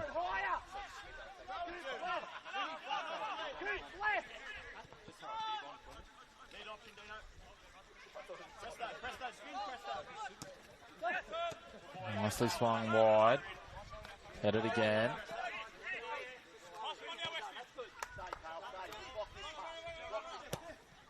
Now they loft it forward, looking for the opportunity. Gets to the outside. Liam Ryan managed to trick himself, and Carl Bradbury comes away with it for the time being. Duncan. Yeah. Bradbury. Lofting it forward, looking for Muller. Now Chickle try and get in there, but Muller comes away with it. Can he find Toby at the back post? Broken up, well dealt with for now. Not completely cleared. Zervis beats one. Bradbury making a run, leaves it. Muller cuts in, but the flag goes up for offside. Valentine wasting no time getting on with it. And see, Valentine really feeling the urgency here, Cano. They're just starting to turn things up a notch. Yeah, they are. They're trying to make that game a bit more upbeat. I think probably not in their best interest, to be honest, if they're trying to increase that tempo. I think for them it's about the right time of when they need to do that. Especially, they've been under the pump a little bit the last few minutes, especially after Carl's send-off, so just trying to slow the game down and compose themselves a bit more. Cooper with a nice ball for Toby. Can't conjure the cross in. Does manage to hold his feet, and the sliding tackle pushes it across for a throw-in. But again, their composure and their compactness, I think, after Carl's send-off has tightened them up a little bit defensively, so be critical for Olympic once they start to put that ball together, really move it around quickly.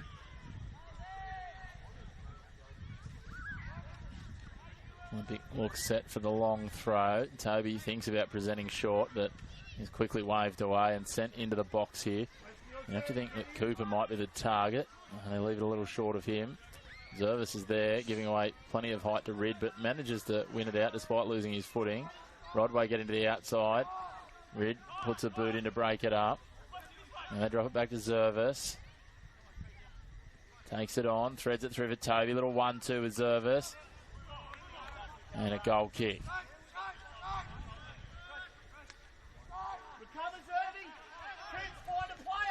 The last 6 and a bit minutes here of regulation time. It's coming down to the wire. Newcastle Olympic on the road, looking for their second win of the season. Trying to keep touch with the top 5. Valentine trying to drag themselves out of the relegation places. Of course, automatic relegation for the team that finishes 12th in the Northern New South Wales competition this year, while the 11th place team will head into relegation playoffs.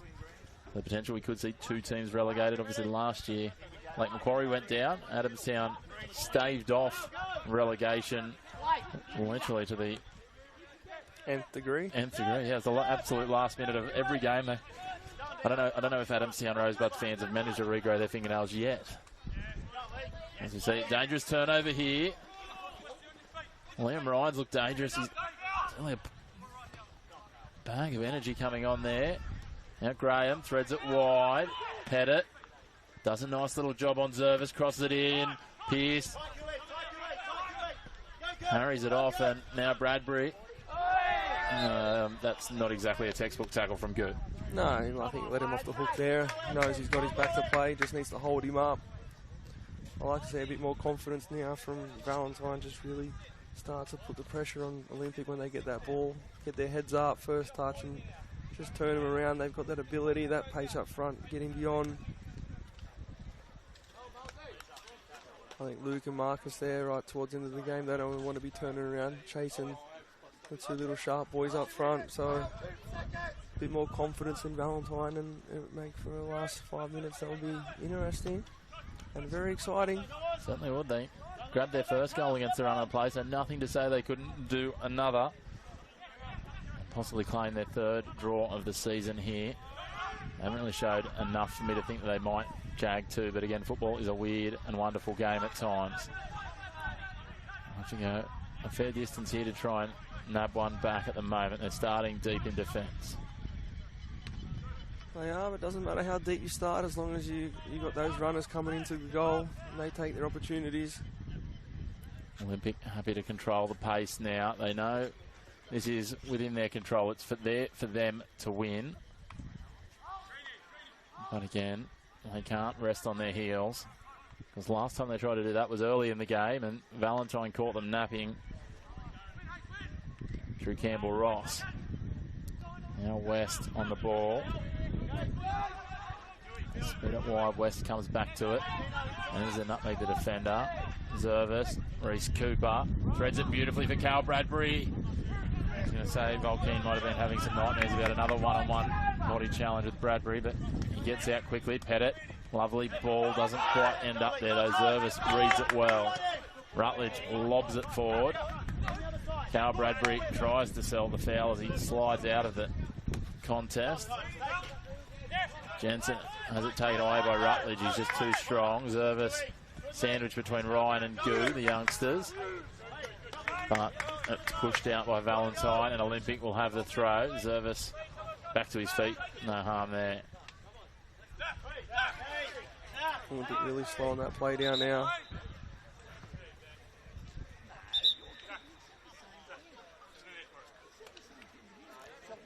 The assistant coaches is being given a yellow card here. And he's just trying to slow things down. And here, passions really started to boil up. Both sides know this is still in the balance. The job not done yet. Headed forward by Pettit. Duncan does well. It falls for Rid. Lays it back. They travel forward. Valentine threaded, attempted wide, looking for Jensen. Gets a pass away from him. Now Zervis, what can he create?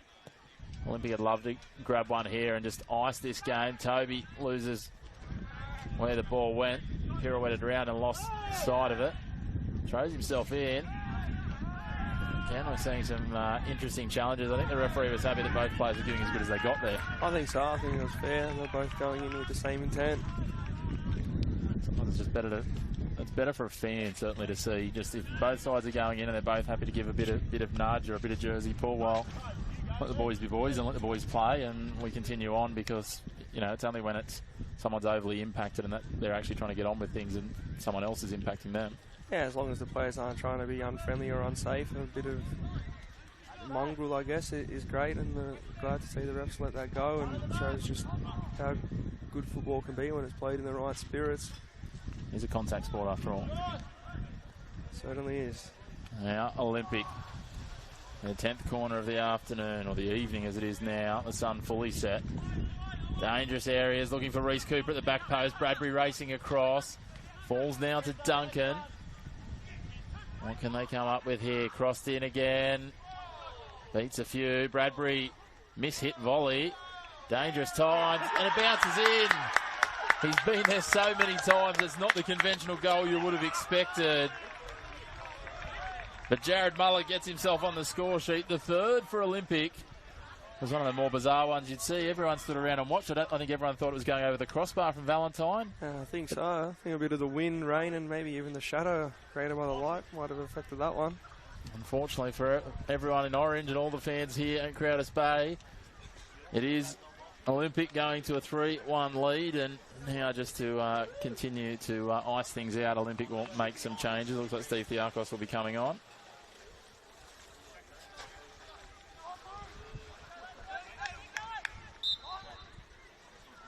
All right, we're going to get on with things, though. The referee's not waiting for the changes. He wants to keep going. They go long now. Jensen disappointed with his heavy touch there. You have to feel now, Canada, that's the icing for Olympic, that third goal. I think so. I think it could have been the nail in the coffin for them. Still opportunity for Valentine to maybe get one back on that counter, but it does seem a little bit unlikely. A little bit more confidence, I think, in the way they play. It needs to be a little bit of... Hal Graham and Nathan Toby just having a bit of a cuddle there. I think so. I think one of them was a bit cold. Didn't want them to get sick. Very responsible. Now we've got the changes. Let's work out what's happening here. As I said, it'll be Theakos will be one of the changes. Started last week, but on the bench today. And Lucas Walsh will be the other.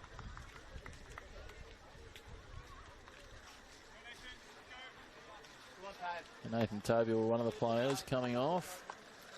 Didn't quite catch who the other one was that ducked past us, but we'll work that out. Blake Green, I think. Yep, Blake Green, that makes sense. His first start, not playing quite out the full minutes, but and the fourth official tells us we'll have 4 minutes of additional time as a minimum to play here. So very much in Olympics control as they sit with a free kick. Well headed away there. Yeah, can Valentine. If they could grab one quickly here, it would just put a spark in this, and Goo working overtime here. Goo up against Bradbury, gets the outside, does well to keep his footing, could have easily tried to sell the foul. Cuts back, and we are going to come back for the foul, and now Carl Bradbury stretching out a cramp.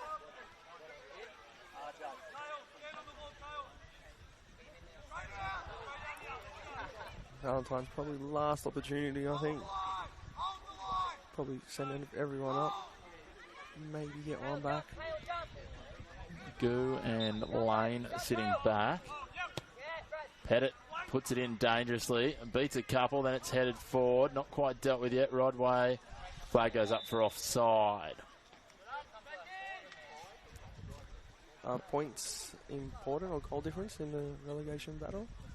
They will be if it comes down to competition points. Yeah, certainly. I'm not sure whether teams will be digging into that at this point of the time, but it all adds up, I suppose. And it's one thing, as we said, Valentine have scored plenty of goals this season. I think with 2 draws and a loss, they're just at -1. So a 2-goal loss here will amplify that a little bit, as we see Carl Bradbury after those cramps will come off, and again they'll just try and slow things down a little bit. Jack Reed-Jones comes on for another cap for this season.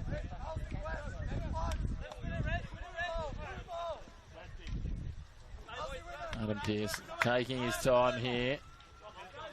Drives it long over halfway. Reese Cooper gets a header on. Confirmation of that change of Bradbury off, Reed-Jones on. Now Jensen. He's got a couple to his name this season. I'd love to grab a third here and just mitigate the deficit, add a bit more pride in the score sheet. Olympic, meanwhile, looking to lift themselves back up into that top 5 race, and they've done no harm to that here today. Pettit crosses it in, but Pearce does well. So as we stand now, this win would actually lift them up to 3rd on the live standings. So Broadmeadow Magic, due to the fact they play on Sunday, have dropped from 2nd to 4th, with Edgeworth having a win earlier today as well. Yeah, that was a little clumsy from Muller. He's trying to appeal his case, but I'm yet to see a player win those ones. Yeah, the ball's there to be won, I guess. You've got to have a challenge, otherwise no point playing. Yeah, well, I don't think any more than a foul, but yeah, again, referee gets on with things quickly. Valentine looking to move forward.